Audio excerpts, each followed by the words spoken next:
Hello students, welcome to HK Academy.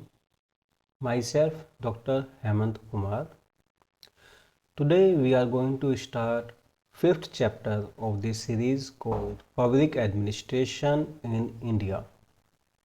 आज हम public administration in India Bharat में लोक प्रशासन सीरीज का 5वां अध्याय आरंभ करने जा रहे हैं। स्टूडेंट्स, आपको भारत में लोक प्रशासन सीरीज का syllabus first chapter, second chapter, third chapter और फोर्थ चैप्टर का यूट्यूब लिंक इस वीडियो के डिस्क्रिप्शन में मिल जाएगा। Fifth chapter called major initiative in administrative reform. इस चैप्टर में हम जिन चीज़ों को कवर करेंगे उनमें शामिल है एडमिनिस्ट्रेटिव रिफॉर्म इंट्रोडक्शन, मीन्स प्रशासनिक सुधार परिचय, जिसमें हम ये जानेंगे कि प्रशासनिक सुधार क्या होते हैं, भारत में प्रशासनिक सुधार के लिए कौन कौन सी कमिटीज़ बनाई गई। Second, first administrative reforms commission, प्रथम प्रशासनिक सुधार आयोग। Third, second administrative reform commission, द्वितीय प्रशासनिक सुधार आयोग। And fourth, other administrative reforms, अन्य प्रशासनिक सुधार आयोग।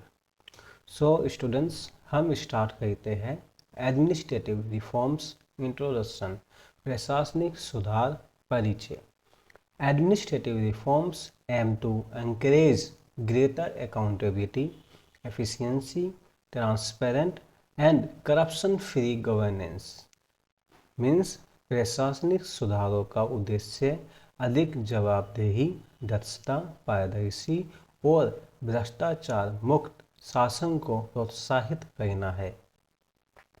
यहाँ पे कहने का मतलब ये है स्टूडेंट्स कि कोई भी एडमिनिस्ट्रेटिव रिफॉर्म्स किया जाता है तो उसका जो मुख्य उद्देश्य होता है वो होता है कि सरकार में या शासन में अकाउंटेबिलिटी लाना, जवाबदेहिता लाना या उत्तरदायित्व लाना, दक्षता लाना, एफिशिएंसी लाना, शासन में ट्रांसपेरेंसी लाना, पारदर्शिता का लाना और प्रशासन को करप्शन फ्री बनाना या शासन को करप्शन फ्री बनाना, भ्रष्टाचार मुक्त शासन को इस्टेब्लिश करना, यही उद्देश्य होते हैं प्रशासनिक सुधारों के। Administrative reforms in India provide services intended to fulfill the needs of the citizens of this country। Bharat में प्रशासनिक सुधार इस देश के नागरिकों की ज़रूरतों को पूरा करने के उद्देश्य से सेवाएं प्रदान करते हैं। The administrative reforms in India cater to the new societal changes or to rectify all administrative processes faults। Means Bharat में प्रशासनिक सुधार नए सामाजिक परिवर्तनों की पूर्ति करते हैं या पुरानी प्रशासनिक प्रक्रियाओं के दोषों को दूर करते हैं। अब प्रशासनिक सुधार के संबंध में जो समितियां बनाई गई उनमें कुछ समितियां काफ़ी इम्पोर्टेंट है।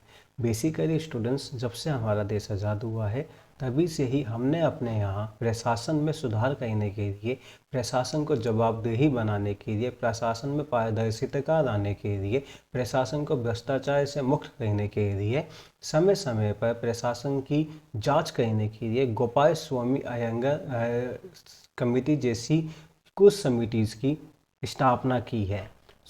गोपाल स्वामी अयंगर कमेटी 1941 में स्टैब्लिश हुई थी।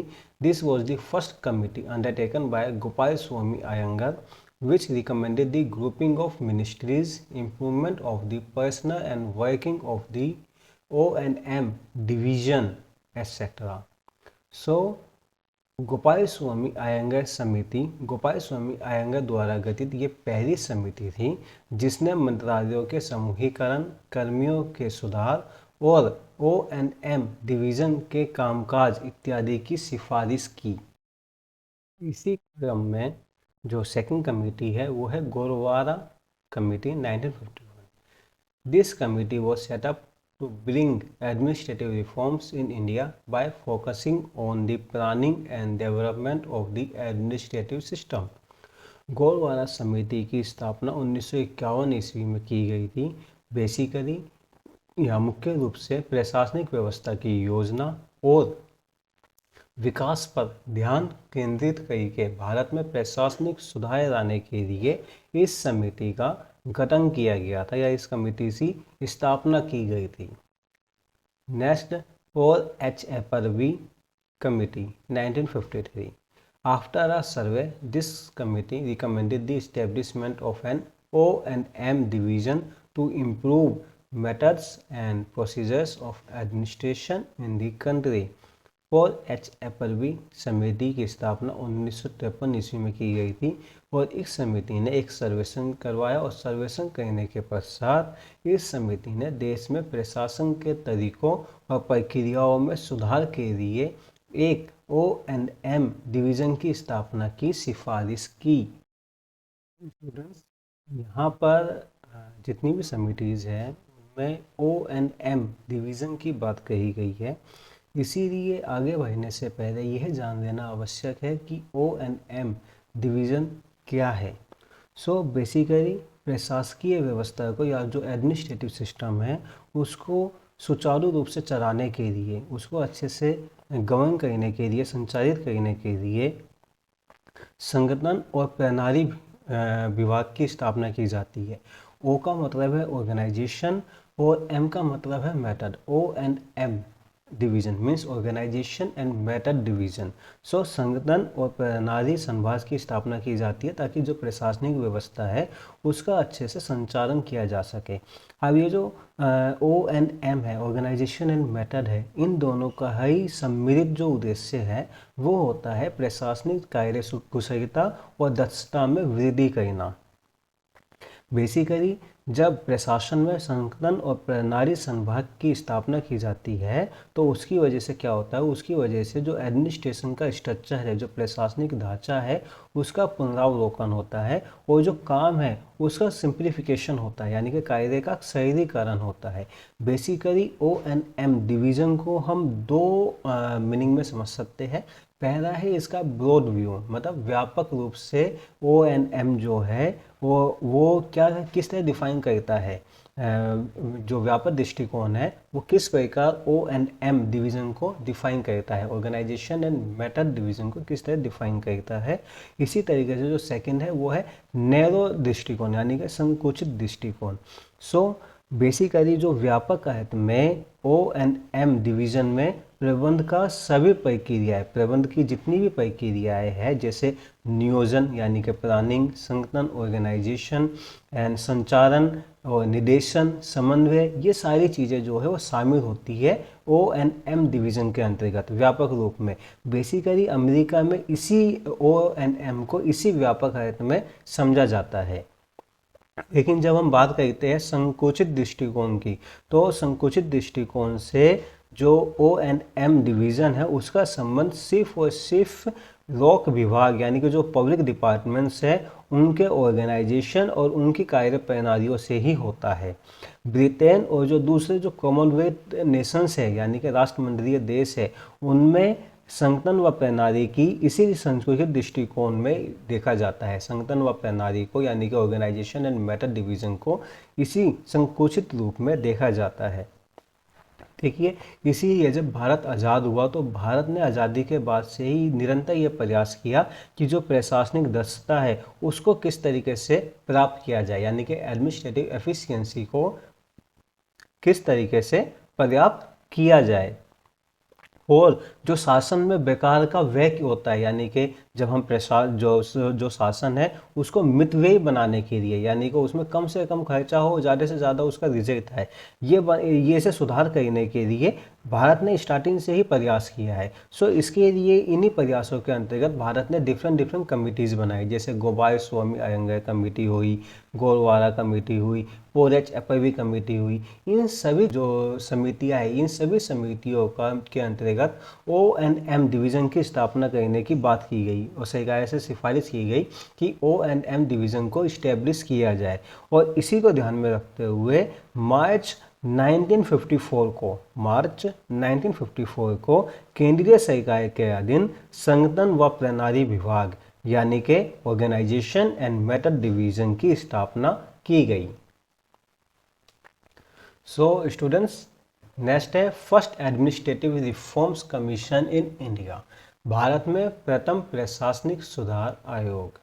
सो after the independence there was a need for a commission to perform the work of public administration efficiently and to guide in reforming the administrative practices as and when needed. Thus, an administrative reform commission was set up in January 1966. So, students, इसका simply मतलब ये है कि स्वतंत्रता के बाद लोक प्रशासन के काम को कुशलता पूर्वक करने और आवश्यकता पड़ने पर प्रशासनिक जो प्रैक्टिसेस है उनमें सुधार करने के लिए जनवरी 1966 ईस्वी में प्रशासनिक सुधार आयोग की स्थापना की गई। दी फर्स्ट ARC, देखिए एडमिनिस्ट्रेटिव रिफॉर्म कमीशन को ARC भी कहा जाता है। So the first ARC was set up to make significant reforms in the public administration of India. Bharat में लोक प्रशासन में महत्वपूर्ण सुधार करने के लिए प्रथम प्रशासनिक सुधार आयोग की स्थापना 1966 ईस्वी में की गई थी। 20 reports were made in this commission regarding administrative reforms in India and gave 537 recommendations. Bharat में प्रशासनिक सुधारों के संबंध में इस प्रथम प्रशासनिक आयोग ने 20 रिपोर्टें बनाई और 537 सिफारिशें की थी। The essential issues that got covered in the report of the first ARC. So, ये जो प्रथम प्रशासनिक सुधार आयोग था इसकी रिपोर्ट में कुछ महत्वपूर्ण मुद्दों को शामिल किया गया। फॉर एग्जाम्पल के लिए central state relationship. First administrative reforms commission ने सेंट्रल स्टेट रिलेशनशिप के ऊपर काफ़ी ज़्यादा काम किया और काफ़ी सिफारिशें की कि भाई सेंटर और स्टेट की रिलेशनशिप किस तरीके के होने चाहिए केंद्र और राज्य के संबंध। Financial, personal, district, agriculture and economic administration, वित्तीय, कार्मिक, जिला, कृषि और आर्थिक प्रशासन। Procedures of the government machinery, सरकारी तंत्र की प्रक्रियाएं। Planning system at every level of administration, प्रशासन के हर स्तर पर योजना प्रणाली। Recruitment and training of service and central government posts, सेवा और केंद्र सरकार के पदों की भर्ती और प्रशिक्षण। सिटीजन ग्रीवेंसेस रिड्रेसल प्रॉब्लम्स, नागरिक शिकायतों के निवारण की समस्याएं। Need for specialisation in government administration, सरकारी प्रशासन में विशेषज्ञता की आवश्यकता यानी कि स्पेशलाइजेशन की आवश्यकता। सो स्टूडेंट्स, जो हमारा प्रथम प्रशासनिक सुधार आयोग था उसमें इन सभी चीज़ों के ऊपर ध्यान दिया गया, इन सभी मुद्दों को शामिल किया गया। Now second administrative reform commission in India, Bharat में दूसरा प्रशासनिक सुधार आयोग। Veerappa Moily was the chairperson of the second administrative reforms in India.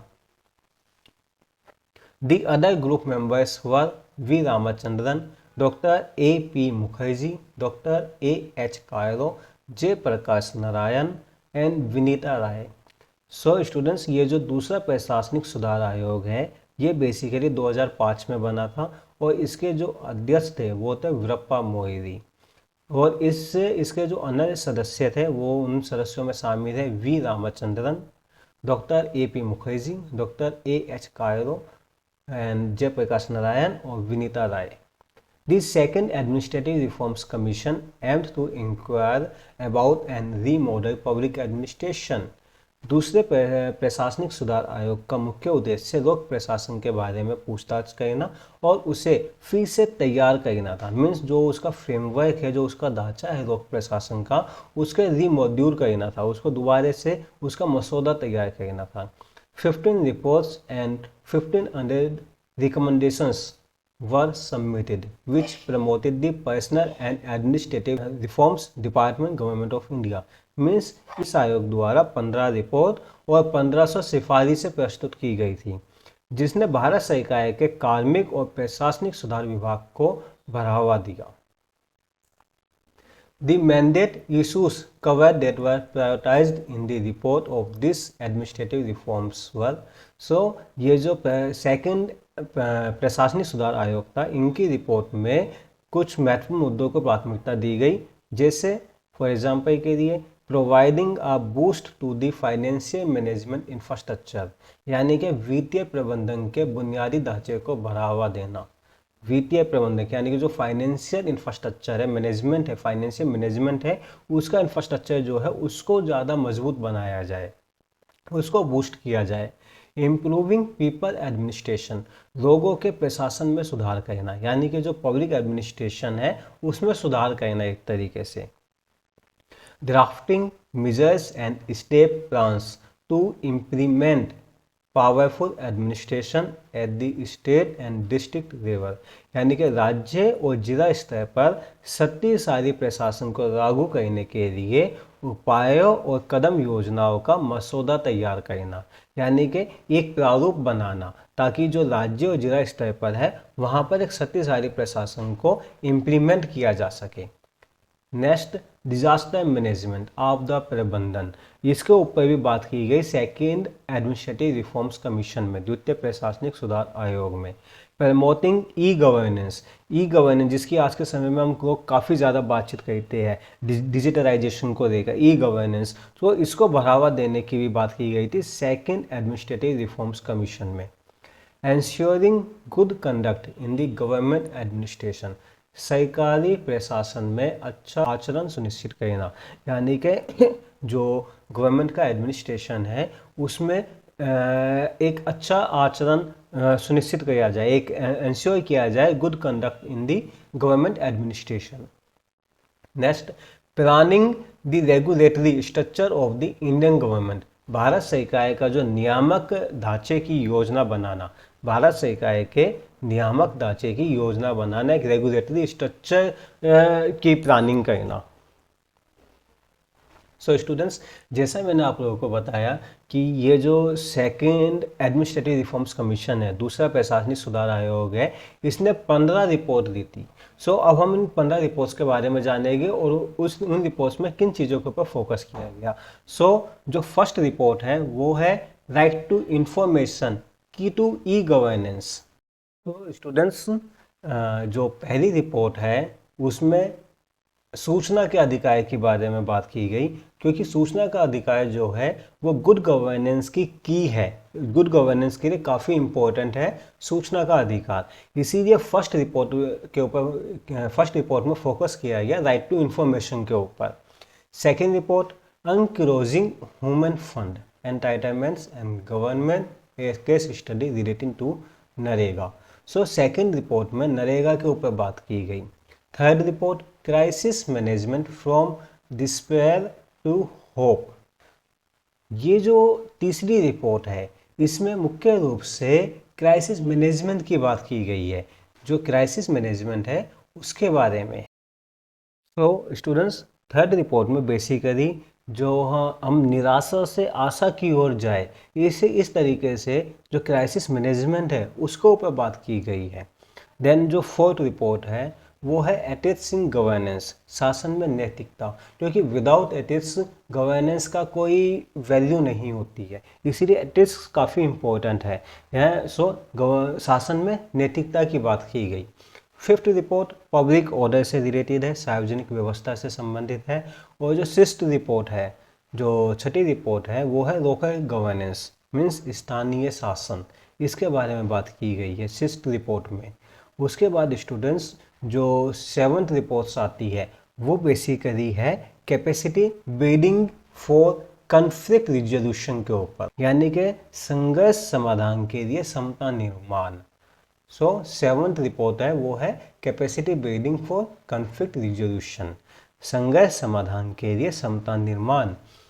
जो एट रिपोर्ट है वो है combating terrorism protecting by rightness, यानी कि बेसिकली जो धार्मिकता या फिर हम ये कहें जो राइटनेस है द्वारा रक्षा करते हुए है जो आतंकवाद है उसका मुकाबला करना। सो ऐसे कौन कौन से मेजर्स हमें अपनाने चाहिए जिसके थ्रू हम टेररिज्म को कॉम्बैट कर सकते हैं, टेररिज्म का सामना कर सकते हैं। नाइन्थ रिपोर्ट है social capital a shared destiny. Social capital A shared destiny, क्योंकि बेसिकली देखिए सोशल कैपिटल काफ़ी इंपॉर्टेंट चीज़ है। सो यहाँ पे ये क्वेश्चन रेज होता है कि सोशल कैपिटल है क्या, what do you understand by social capital. तो स्टूडेंट्स बेसिकली जो सोशल कैपिटल है वो एक नेटवर्क है, the network of relationship among people who live and work in a particular society enabling that society to function effectively। सो यहाँ पे ये है कि सोशल कैपिटल जो है वो किसी एक पर्टिकुलर सोसाइटी में, समाज में एक साथ रहने और काम करने वाले लोगों के बीच में संबंधों का नेटवर्क है सोशल कैपिटल। और इसके द्वारा क्या होता है, इसके द्वारा बेसिकली समाज को प्रभावी ढंग से कार्य करने में सक्षम बनाया जाता है कि जो समाज है, सोसाइटी है, वो अच्छी तरीके से एफिशिएंटली रूप से फंक्शन कर सके। नाउ 10th रिपोर्ट है basically refurbishing of personal administration is carrying new heights. Is carrying new heights, ये है बेसिकली इसका 10th रिपोर्ट में बात की गई है पर्सनल एडमिनिस्ट्रेशन के ऊपर। Okay, then 11th report promoting e governance the intelligent way forward. The intelligent way forward यानी कि ई गवर्नेंस को बढ़ावा देना है।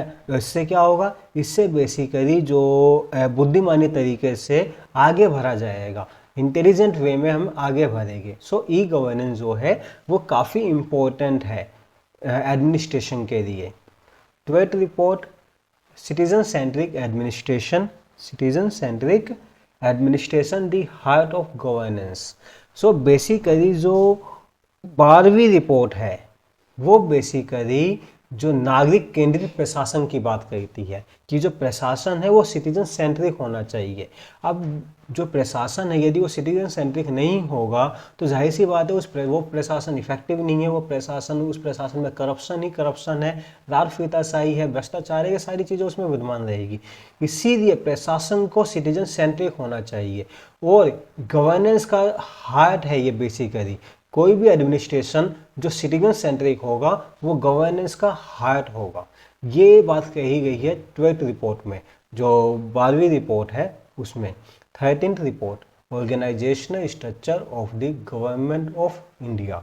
Organisational structure of the government of India, Bharat सरकार की संगठनात्मक संरचना। भारत सरकार की संगठनात्मक संरचना की बात की गई है इसमें, और उसमें सुधार की बात की गई है कि क्या क्या सुधार किए जा सकते हैं। देन जो 14th रिपोर्ट है वो है strengthening financial management system. Strengthening financial management system, वित्तीय प्रबंधन प्रणाली को मजबूत बनाना। वित्तीय प्रबंधन प्रणाली को मजबूत बनाना।